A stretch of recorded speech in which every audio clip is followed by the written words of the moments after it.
Hey everybody, happy Saturday. I am in the car, dropped my family off at the mall. They're inside picking up a few things, and I thought since we got the mail on the way out of the hood and it got some cool stuff, I thought while I'm sitting here I would show you what the mail was today.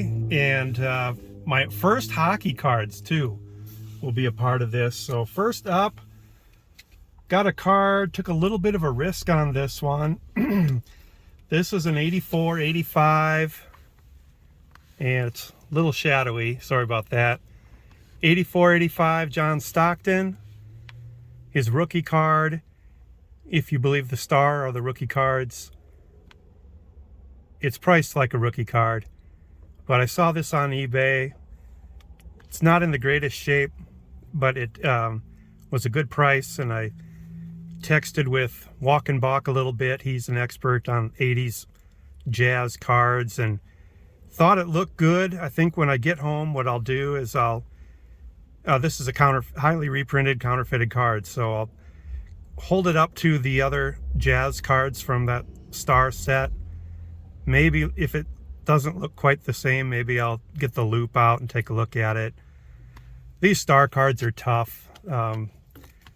Because obviously you've all heard they printed these, legitimately printed them beyond the year of, the said year. So it's hard to know if you got one that was printed that year or same guy, same printer a couple years later. But anyway, hoping this is legit. John Stockton, rookie card. Another big card. This is the 1915 Joe Wood Cracker Jack card.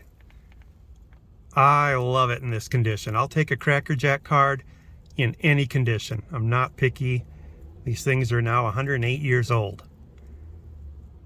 This is the 1915. I've already have the 1914. I've showed that one before. But it does not count towards the last cards that I need for the Red Sox all-time team set run, because I already had purchased it and crossed it off the list when I did that video. It was already on the way. So does not check one off, but I mean it does, but not since the last video. So Joe Wood. And then finally my first boxing cards. One thing I probably not shared before, sorry about that. One thing I've not shared before is that I'm a big boxing fan, especially the heavyweight division. And so I went out there on Trading Card Database and marked heavyweight cards, heavyweight fighters cards on my want list. And sure enough, within a couple days, I got a trade offer for a stack of heavyweights. This comes from the 1991 KO set. So in the 90s, I was actually a subscriber of Ring Magazine for a good part of the 90s. Really got into these fighters. So these guys are all pretty well known to me. This is Bone Crusher Smith. He was heavyweight champion for a period of time in the 80s. Here's Buster Douglas, who knocked out Mike Tyson in Tokyo to get the title, and then in his first defense he lost it to Evander Holyfield.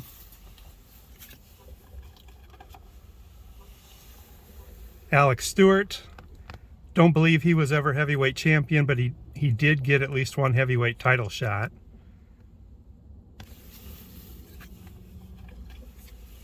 Longtime champion Lennox Lewis. This is a couple years before he got his first belt.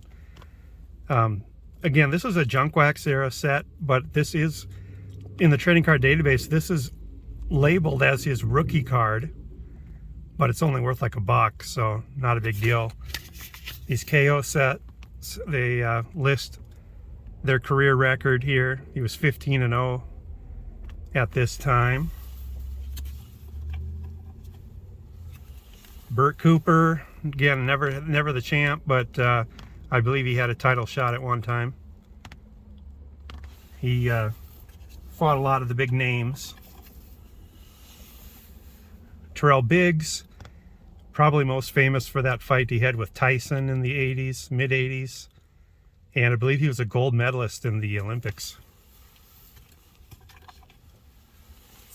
Razor Ruddock. He had a couple fantastic fights against Tyson.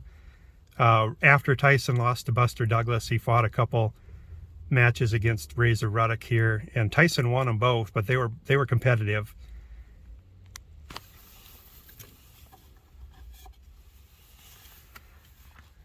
George Foreman, he was a couple years from getting the title back in 1991. I think it was 1994 when he got the title back, maybe 1995. But he was a contender again and on his way back up at this time.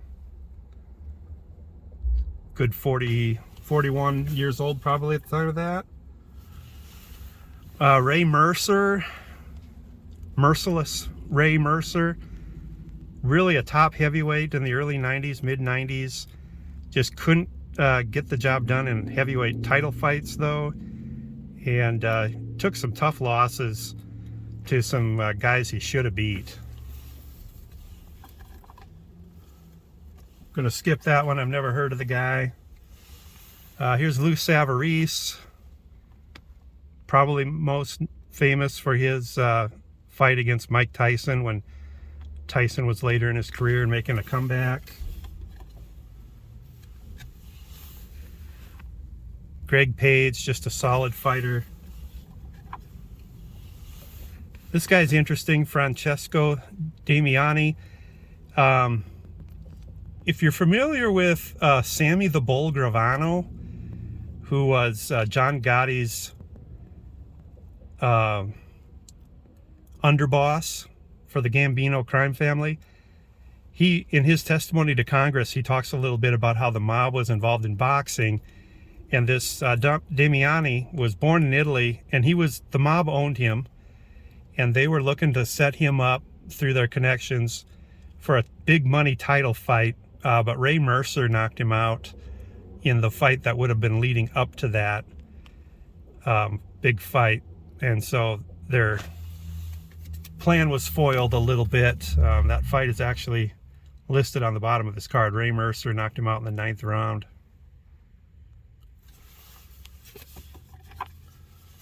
One of my favorite fighters from the 90s is Riddick Bowe. He had a fantastic trilogy of fights against Evander Holyfield. Held the title a couple times. Ronaldo Snipes, solid heavyweight, best known for getting beat by Larry Holmes in the early 80s. Gonna skip Orland Norris. Blood Green, he was a street guy, street fighter. He's the one that picked on Mike Tyson, and Mike Tyson beat him in the ring very handily, very bloody affair. And he also, Tyson also out on the street, Mitch Green approached Tyson and confronted him, and Tyson gave him a whooping on the street too. Jerry Goff, never heard of him. Michael Moore was a good fighter, southpaw. He took the title in the mid-90s. He's the one that George Foreman knocked out at age 44, 45, whatever it was, to get the title back. Moore would get the title back in the late 90s and hold it for a little while. He had a good fight against Evander Holyfield later in the decade. And then we've got Pierre Kutzer. I think he was from South Africa. Yeah, South Africa. Another solid fighter. I think he did get one title shot, although I don't see it on the back of the card.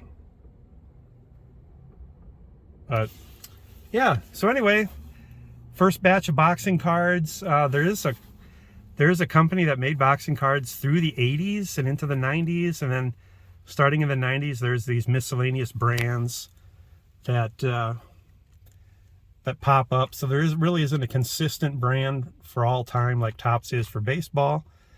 But hey, I'll get into the boxing cards. Sounds like it's going to be fun. If you're a boxing fan out there, let me know. The heavyweight division right now is a little bit up in the air, as you know, but it's still interesting to watch. So anyway, I'll be having to pull up to the door here shortly, but I hope you guys are having a great Saturday. Thanks for joining me here in the Card Closet. Talk to you later. Bye.